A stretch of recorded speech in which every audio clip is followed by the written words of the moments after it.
અમદાવાદ શહેરમાં ગાજવીજ સાથે વરસાદ વરસ્યો। અમદાવાદ પૂર્વમાં ધોધમાર વરસાદ પડ્યો। સરદારનગર, ઠક્કર બાપાનગરમાં વરસાદ પડ્યો છે। એસજી હાઈવે નજીક અમુક વિસ્તારોમાં વરસાદ પડ્યો। નરોડા અને કૃષ્ણનગરમાં રસ્તાઓ પર વરસાદી પાણી ભરાઈ ગયા છે। સાયન્સ સિટી, ગોતા, મેમકોમાં ધોધમાર વરસાદ પડ્યો છે। મહત્વનું છે કે શહેરભરમાં ક્યાંક ધોધમાર તો ક્યાંક પવન સાથે મેઘરાજાએ ધડબડાટી બોલાવી છે। રસ્તા પર પાણી ભરાવાની સમસ્યાથી વાહન ચાલકો મુશ્કેલીમાં મુકાયા। ગત મોડી રાત્રિથી મેઘાવી માહોલ વચ્ચે મેઘરાજાની દે ધનાધનથી નીચાણવાળા વિસ્તારોમાં રહેતા લોકો પરેશાન બન્યા।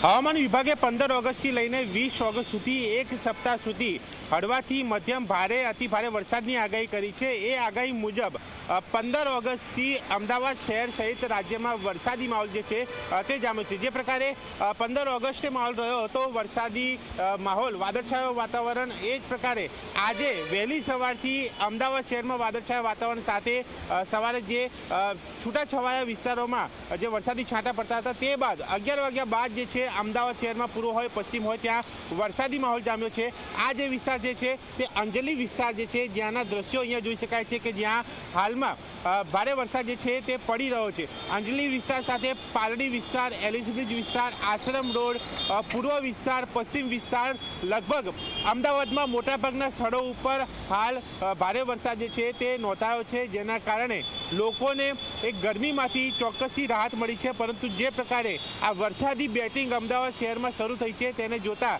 ફરી એકવાર કેટલાક વિસ્તારોમાં વરસાદી પાણી ભરાવાની પણ શરૂઆત જે છે તે થઈ ચૂકી છે। અને જે પ્રકારે આ દિવસનો માહોલ કે જ્યાં સમી સાંજ પડી હોય તે પ્રકારે અંધારપટ જેવો માહોલ જે છે તે અહીંયા છવાયો છે। અને જે પ્રકારે હવામાન વિભાગે આગાહી કરી છે તે મુજબ અમદાવાદ શહેર સહિત રાજ્યમાં વરસાદી માહોલ છે। અને હજુ જ્યારે 18થી 20 ઓગસ્ટ સુધી રાજ્યમાં કેટલાક જિલ્લાઓની અંદર કેટલાક વિસ્તારોમાં ભારેથી અતિભારે વરસાદની આગાહી કરવામાં આવી છે, જ્યાં તંત્રને પણ એલર્ટ કરી દેવામાં આવ્યું છે, ત્યાં લોકોએ પણ સાવચેત રહેવું પડશે। પરંતુ સાથે અમદાવાદમાં પણ જે પ્રકારે વરસાદી માહોલ છે, હાલ ભારે વરસાદ પડી રહ્યો છે, પરંતુ જો સતત આ પ્રકારે વરસાદ ચાલુ રહ્યો તો અમદાવાદમાં વરસાદી પાણી ભરાવાની સમસ્યા વધારે સામે આવે, લોકો પરેશાન થાય અને આ બાબતે તંત્રએ પણ ધ્યાન આપવાની જરૂર છે, જેથી કરીને લોકોને પડતી હાલાકી જે છે તે જલ્દીથી દૂર કરી શકાય। કારણ કે અમદાવાદ શહેરમાં વીજળીના કડાકા સાથે પવન સાથે હાલ વરસાદ પડી રહ્યો છે અને તેની મજા લોકો માણી રહ્યા છે, સાથે હાલાકી પણ ભોગવી રહ્યા છે। કેમેરામેન તુષાર સાથે દર્શલ રાવલ, ઝી મીડિયા, અમદાવાદ।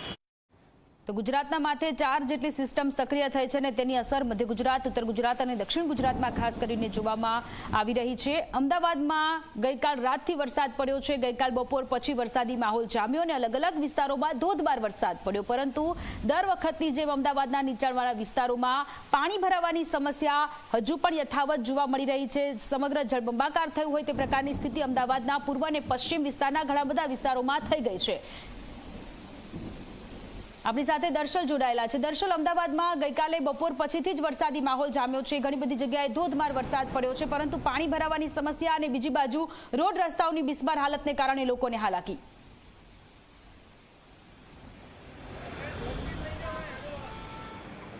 સોનલ, જે પ્રકારે હવામાન વિભાગ અને હવામાન નિષ્ણાત જે જણાવતા આવતા હતા, આગાહી કરતા હતા, એ પ્રકારે અમદાવાદ શહેર સહિત રાજ્યમાં વરસાદી માહોલ જે છે ફરી એકવાર જામ્યો છે। વરસાદી બેટિંગ જે છે તે વહેલી સવારથી આ અમદાવાદ શહેરમાં જોવા મળી રહી છે। 11 વાગ્યા બાદ આ જે વરસાદી માહોલ જે જોઈ શકાય છે અલગ અલગ વિસ્તારોમાં, આ અંજલિ વિસ્તારના દ્રશ્યો છે, પરંતુ પૂર્વ હોય પશ્ચિમ વિસ્તાર હોય, આખા અમદાવાદમાં અંધારપટના માહોલ, વીજળીના કડાકા સાથે આ ભારે વરસાદ જે છે તે પડી રહ્યો છે, જેના કારણે જે વરસાદ બંધ રહ્યો હતો થોડા દિવસો, જે ગરમી બફારાનો માહોલ હતો તેમાં ચોક્કસથી લોકોને રાહત મળી છે, પરંતુ સાથે જે અડધો કલાકથી આ જે વરસાદ જે પ્રકારે વરસી રહ્યો છે જેને જોતા કેટલાક નીચાણવાળા વિસ્તારોમાં વરસાદી પાણી ભરાવાની સમસ્યા પણ શરૂ થઈ છે। હજુ પણ જો આ પ્રકારે વરસાદ શરૂ રહેશે તો હજુ પણ આ વરસાદી પાણી ભરાવાની સમસ્યા વધે, લોકોને હાલાકી પડે। એક આ પીક અવર્સનો ટાઈમ છે એટલા માટે ટ્રાફિકની પણ સમસ્યા છે, ને સાથે આ વરસાદી માહોલ વચ્ચે વાહન ચાલકોને ક્યાંક અગવડતા પણ પડી રહી છે, કારણ કે કેટલાક લોકો એવા છે કે જે રેનકોટ વગર નીકળેલા છે, તેઓ વરસાદમાં ભીંજાઈ રહ્યા છે ને તેમાંથી લોકો જઈ રહ્યા છે। કેટલાક લોકો આવી રીતે આ બ્રિજ જે અંજલી બ્રિજ જે જોઈ શકાય છે તેની નીચે ઊભા રહી ચૂક્યા છે, જેથી કરીને વરસાદમાં તેઓ પલળે નહીં. તો છત્રી લઈને પણ પસાર થતા લોકો અહીંયા દેખાઈ રહ્યા છે. આ અંજલી વિસ્તારના દ્રશ્યો છે, પરંતુ અમદાવાદ શહેરમાં અલગ અલગ વિસ્તારોમાં આ જ પ્રકારની પરિસ્થિતિ છે. અને સાથે આ જે રસ્તાઓની વાત કરું, આ રસ્તાઓ પર સાઈડના ભાગે જે છે ત્યાં પાણી ભરાવાની શરૂઆત, જે આ અંજલી 4 રસ્તા જે છે ત્યાંના દ્રશ્યો પણ જોઈ શકાય છે કે જ્યાં સાઈડના પોર્શનમાં જે સર્વિસ રોડ જે છે ત્યાં વરસાદી પાણી ભરાવાની શરૂઆત જે છે તે થઈ ચૂકી છે. અને આ જ પ્રકારે અમદાવાદ શહેરમાં અલગ અલગ વિસ્તારમાં આ પ્રકારની પરિસ્થિતિ સામે આવી રહી છે. અંધારપટના માહોલની સાથે આ વરસાદી માહોલ જે હવામાન વિભાગે આગાહી કરી હતી તે મુજબ 15 ઓગસ્ટથી અમદાવાદ શહેરમાં વાદળછાયા વાતાવરણ સાથે ક્યાંક છૂટોછવાયો વરસાદ રહ્યો, પરંતુ આજે વહેલી સવારથી શહેરમાં વરસાદી માહોલ, રાતથી વરસાદી માહોલ જે છવાયો છે અને હવે હાલ ભારે વરસાદ જે છે તે પડી રહ્યો છે. હજુ પણ 18 થી 20 ઓગસ્ટ સુધી હવામાન વિભાગે રાજ્યમાં ઉત્તર ગુજરાત, મધ્ય ગુજરાત, દક્ષિણ ગુજરાતના જિલ્લાઓમાં ભારે વરસાદ, અતિ ભારે વરસાદની આગાહી કરી છે. તેને જોતા ત્યાં પણ તંત્ર એલર્ટ છે, લોકોએ પણ સતર્ક રહેવું પડશે. પરંતુ સાથે સાથે આ અમદાવાદના દ્રશ્યો કે જ્યાં પીક અવર્સ દરમિયાન ટ્રાફિકની સમસ્યા સાથે લોકોને આ વરસાદી માહોલની મજાની સાથે હાલાકી પણ પડી રહી છે. અને જો આ પ્રકારે વધારે વરસાદ પડે તો સીધી રીતે અહીંયા તંત્રએ પોતાની કામગીરી કરવાની રહેશે, જેથી કરીને વરસાદી પાણીનો તરત નિકાલ કરી શકાય. કારણ કે સામાન્ય વરસાદમાં વરસાદી પાણી ભરવાની સમસ્યા શહેરમાં વધી છે, તેની સામે કામગીરી થવી એ પણ જરૂરી છે. સોનત. જી દર્શલ, આભાર તમામ વિગતો માટે.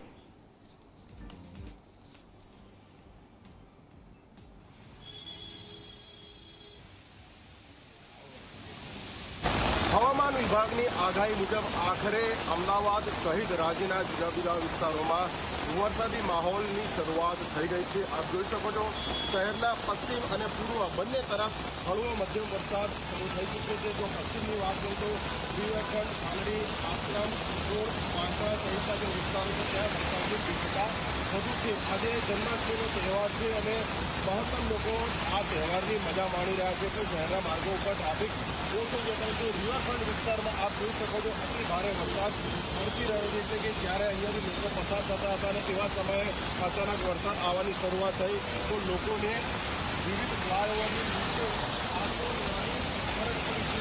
જે પ્રમાણે વરસાદની તીવ્રતા છે એટલે ઓછા સમયમાં વરસાદની તીવ્રતા વધુ હોવાથી હવે વિવિધ વિસ્તારોમાં પાણી ભરાવાની પણ શરૂઆત થઈ ગઈ છે. અને જો આ જ પ્રમાણેની તીવ્રતા સાથેનો વરસાદ રહેશે તો શહેરમાં પાણી ભરાવાની સમસ્યા વધુ ગંભીર બની શકે છે. કેમેરા પર્સન મુકેશ ચૌહાણ સાથે અર્પણ કાયદાવાલા, ઝી મીડિયા, અમદાવાદ.